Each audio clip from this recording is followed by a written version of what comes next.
नमस्कार, मैं विकास कुमार। आप देख रहे हैं सन भारती न्यूज़ और सन भारती न्यूज़ की टीम इस वक्त आपको नोखा नगर परिषद का ग्राउंड रिपोर्ट दिखा रही है।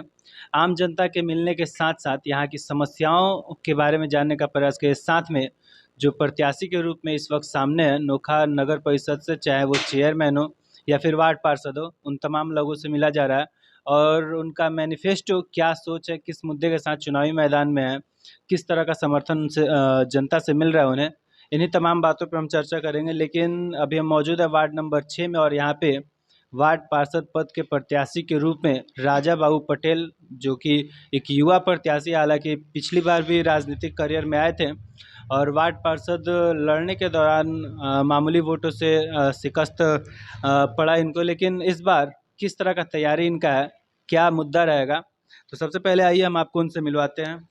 बहुत बहुत स्वागत है आपका हमारे चैनल पर।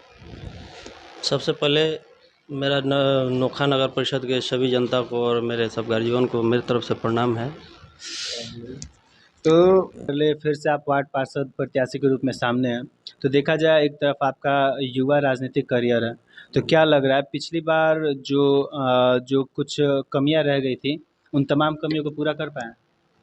हाँ, अबरी बार तो जैसे शुरू जो था, फर्स्ट बार जो नॉलेज भी थोड़ा कम था, मगर हम लोग तो उस टाइम भी ज़ोर शोर से अपना जितना भी सामाजिक कार्यक्रम या जो भी है सहयोग, सब लोगों के साथ हम लोग मिले जुले और अपना जो काम था अपना मतलब ईमानदारी से हम लोग करते आए हैं। अभी तक भी, आज तक भी कर रहे हैं हम लोग। जो भी सामाजिक कार्यक्रम होता है सब चीज़ में हम लोग मतलब खुल के भाग लेते हैं। हमारे सब गांव के लोग जो हैं वार्ड नंबर 6 के, हमारे गार्जियन से लेकर बच्चे बूढ़े सभी लोग का मेरे ऊपर मतलब सपोर्ट है। यानी लगातार जनता के साथ जुड़े हुए हैं। हाँ हाँ, तो एक चीज़ हम बात कर ले नोखा नगर परिषद को लेके, तो यहाँ पे जैसा कि हमारी टीम भी आम नागरिकों से मिली, तो समस्याओं के बारे में जानने का प्रयास की, तो समस्याएं अनेकों उभर के सामने आ रही हैं। वार्ड नंबर 6 के बारे में हम बात कर लें, तो मुख्य रूप से किस तरह की समस्याएं अभी यहाँ की जनता उससे जूझ रही है? अभी मुख्य रूप से मतलब ये समस्या है कि देखिए, कारण ये होता है कि जो भी मतलब हम लोग का जो वार्ड है, अभी वार्ड इतना लंबा चौड़ा हो गया है, जो कि यहाँ से मतलब लगभग आधा किलोमीटर से ज़्यादा 1 किलोमीटर पड़ेगा। जो गांव में आता है पूर्णा नोखा है, मिसरवलिया है, जो कि पहले से ही जुड़ चुका है वार्ड नंबर 6 में। तो आधा यहाँ पे हो गया, आधा उधर हो गया है। तो ये समस्या हो जाता है कि जब वहाँ का वार्ड पार्षद जो होते हैं तो अपने ढंग से अपने तरफ का काम करते हैं ज़्यादा, इधर ध्यान कुछ मतलब 0% मतलब 1 या 2% मतलब काम इधर करते हैं, बाकी वो अपने तरफ सारे काम करवाते हैं। और बाकी बुजुर्ग लोग जो मान लीजिए किसी को जो विधवा वृद्धा पेंशन हुआ, जो कॉलोनी वोलोनी सब हुआ, यहाँ पे कहाँ कुछ मिला, मतलब 1-2 मिला है। जैसे कि ना के बराबर है। हम बात कर ले, तो जो काम भी नहीं हुआ है। पीएम आवास जो है उसमें करप्शन सबसे ज़्यादा सामने आ रहा है। बिल्कुल। वार्ड नंबर 6 में स्थिति क्या है? हालांकि जो सरकार की 7 निश्चय योजना थी, क्या सफल है या फिर विफल है? और जो योजना था मान लीजिए वो बिहार सरकार के ले लिया जाए, जो नल जल का, अभी हम लोगों का कोई भी काम नहीं हुआ है। देखिए सर, यहाँ पे एक भी काम नहीं हुआ है। आप देख रहे हैं एक भी घर में कोई टोटी चल रहा है अभी, चाहे वो कहीं भी कनेक्शन हुआ है अभी।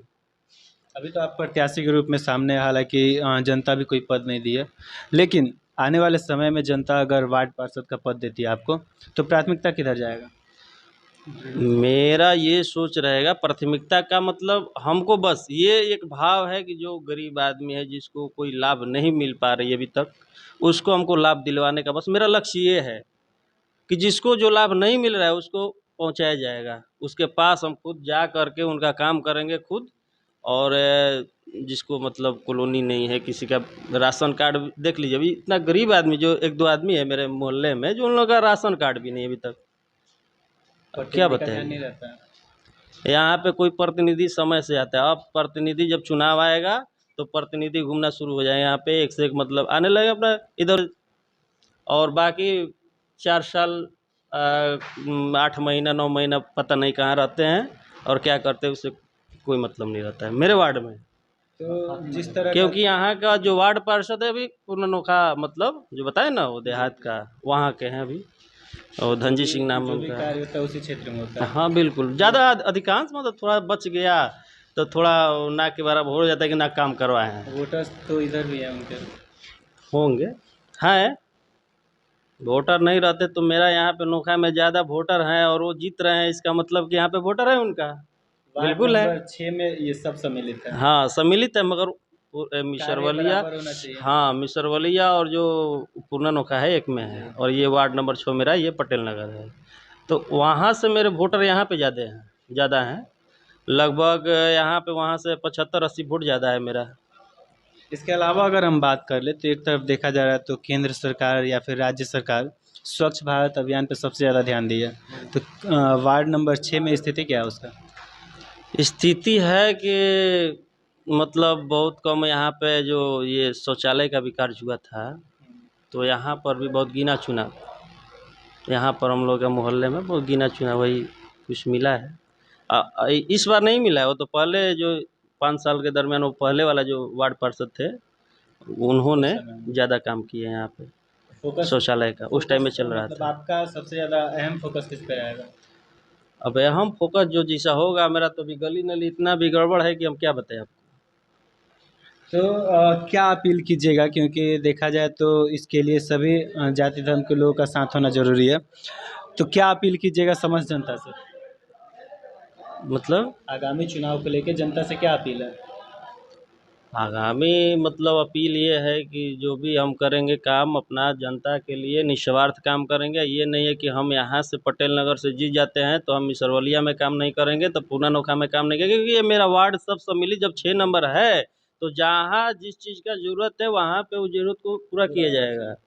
कार्य भी एक बराबर होना चाहिए। बिल्कुल, ये मेरे सिद्धांत में ये नहीं है कि मैं जो पटेल नगर से जीत गया हूँ तो मेरा काम जो होगा खाली पटेल नगर में होगा ही नहीं। और चुनाव चाहे कोई भी हो, उसमें जातीय समीकरण सबसे ज़्यादा फोकस रहता है, फैक्टर रहता है। तो इस बार क्या लग रहा है, जनता जातीय समीकरण के ऊपर जाएगी, धनबल के ऊपर जाएगी, या फिर सही कैंडिडेट चुनने का प्रयास करेगी?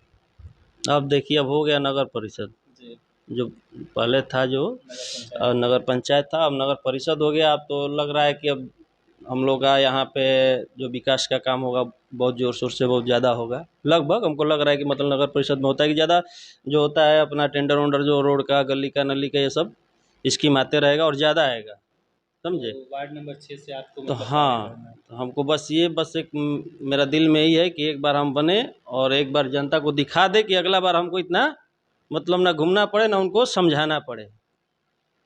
अब बाकी तो आप लगे हुए हैं जो तो भी यहाँ होता पे है। कुछ समर्थक भी मौजूद हैं, हम उनसे बात करना चाहेंगे। क्या नाम होगा आपका? मेरा नाम सन्नी पटेल है।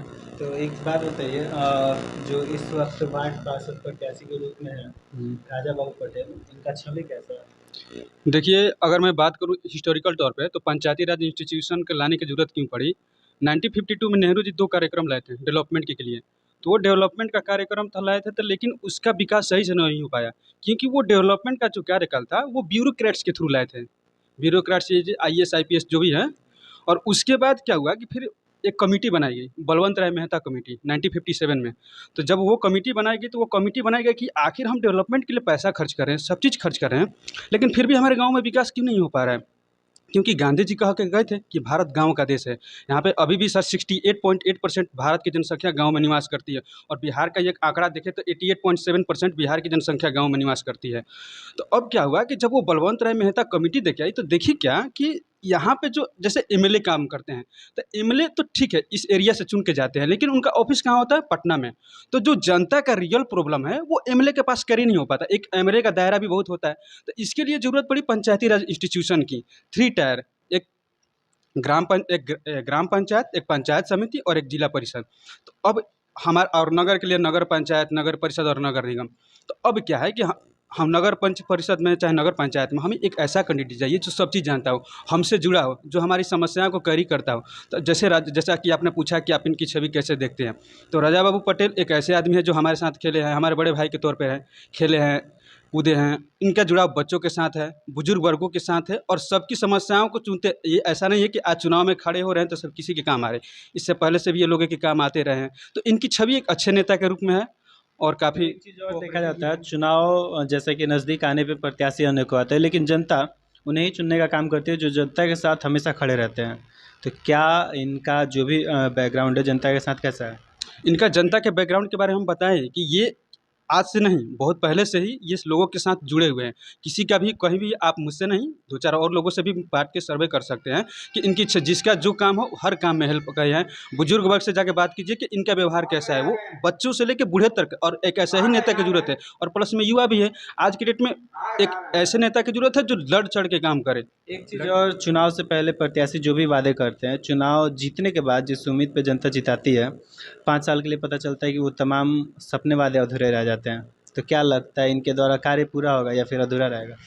देखिए, ऐसे तो बहुत सारे नेताओं की छवियाँ देखिए, तो कोई भी इलेक्शन मैनिफेस्टो अगर देखा जाए, बहुत लोग वादे करते हैं लेकिन उनका कम होता है। लेकिन इनका मुझे नहीं लगता कि ऐसा होगा, क्योंकि इनके व्यवहार और इनके विचार कुछ अलग है लोगों से। और कुछ जैसे इनकी पॉइंट थी, अभी तो इलेक्शन मैनिफेस्टो ही अपने अच्छे से बता नहीं पाए थे। जैसे वार्ड नंबर 6 की समस्याओं के बारे में आप बात कर रहे थे, तो वार्ड नंबर 6 की सबसे बड़ी समस्या कहेंगे ड्रेनेज सिस्टम। यहाँ पे अभी भी आप देख रहे हैं कि नाली जो बना है रोड से ऊपर बना है, तो इसके कारण पानी आ रहा है, तो बरसात में ड्रेनेज का प्रॉब्लम है। अभी भी बहुत सारे ऐसे घर हैं जहाँ पे रोड पे पानी लग जा रहा है। दूसरा सिस्टम सर, वार्ड नंबर 6 अभी नोखा में जितना भी कीजिए, मतलब नोखा से जो जुड़ा हुआ है, वार्ड नंबर 6 में सबसे ज़्यादा किसान रहते हैं। अब मुझे परसेंटेज वाइज पता नहीं है, लेकिन सबसे ज़्यादा परसेंटेज यहाँ के किसानों का एमएसपी पे धान नहीं बिक पाता है। तो इनसे ये गुजारिश रहेगी कि मतलब इनका भी एक कोशिश रहेगा कि जो किसान हैं, इनका कुछ ही धान एमएसपी पे कुछ बिक जाए, ड्रेनेज सिस्टम पे काम हो जाए, और बाकी रोड वगैरह जो है थोड़ा सा रीऑर्गेनाइज हो जाए। और बाकी हाँ, जो बोले आप गवर्नमेंट स्कीम की, तो सेंट्रल गवर्नमेंट और स्टेट गवर्नमेंट बहुत सारे स्कीम्स लाती हैं, लेकिन सबसे बड़ा दिक्कत क्या है कि उस स्कीम का ग्राउंड पे इम्प्लीमेंटेशन नहीं हो पाता है। इम्प्लीमेंटेशन के बहुत सारे रीज़न हो सकते हैं, लैक ऑफ एजुकेशन और आदमी का उतना ऐसा। तो ये ऐसा कोशिश करेंगे कि ये सारी चीज़ों को अच्छे से इम्प्लॉय कर पाए, और मुझे विश्वास है कि मतलब ये जो वादे करेंगे। जनता को क्या मैसेज देना है? जनता का मैसेज तो इनको यही रहेगा कि देखिए, समय बदल रहा है और हमें जातीय समीकरण से ऊपर उठना चाहिए, क्योंकि देश का एजुकेशन डे बाय डे बढ़ रहा है, और धीरे धीरे बुजुर्गों का, पहले के आदमी का सोच था जातीय समीकरण, अब लोगों का सोच भी बदल रहा है, लड़कों का भी सोच बदल रहा है। तो खास तौर से तो मैं भी एक एजुकेटेड आदमी हूं, लेकिन मुझे सबसे अपील यही रहेगा कि एक जातीय समीकरण से उभरिए, क्योंकि एक जातीय समीकरण से के आधार पर आप वोट दीजिएगा, जो भी हो करप्ट होकर एक वोट दीजिएगा, तो आपका जो वो नेता बनेगा, आप सब पे 20 लाख खर्चा करेगा तो आपका 50 लाख रुपया खुद खाएगा। आपके एरिया का ओवरऑल डेवलपमेंट रुक जाएगा। और ओवरऑल डेवलपमेंट की बात नहीं है सर, एक लड़का है, एक आदमी अगर अपना करप्ट वोटर चुनता है, प्रतिनिधि चुनता है, तो उसके जो डेवलपमेंट का काम होगा, वो डेवलपमेंट उसके बाल बच्चे भी नहीं देख पाएंगे, क्योंकि जनरेशन बाय जनरेशन सुधार रहे हैं सर। अगर एक अच्छा प्रतिनिधि आया, वो इस एरिया में, जैसे नोखा नगर पंचायत में देखिए सर, इतना बड़ा एरिया है, एक पार्क अच्छा नहीं है, हॉस्पिटल वगैरह की फैसिलिटी उतनी अच्छी नहीं है, फील्ड नहीं है, एक भी इंडोर स्टेडियम कहिए सर, कुछ नहीं है। तो जब खेल का विकास नहीं होगा तो सर, इसीलिए हम चाहते हैं कि ऐसे जातीय समीकरण से निकले, एक अच्छा कैंडिडेट चुने। हाँ, युवाओं को ना, क्योंकि तभी आने वाला टाइम सुधर सकता है। तो यही अपील रहेगा कि जातीय समीकरण से बाहर निकले और योग्य प्रतिनिधि चुनिए, चाहे कोई भी चुनाव हो, MP MLA, ग्राम पंचायत, ग्राम नगर पंचायत, कोई भी चुनाव हो, एक इस सब से बाहर निकल के और अपना अच्छे आदमी बनिए।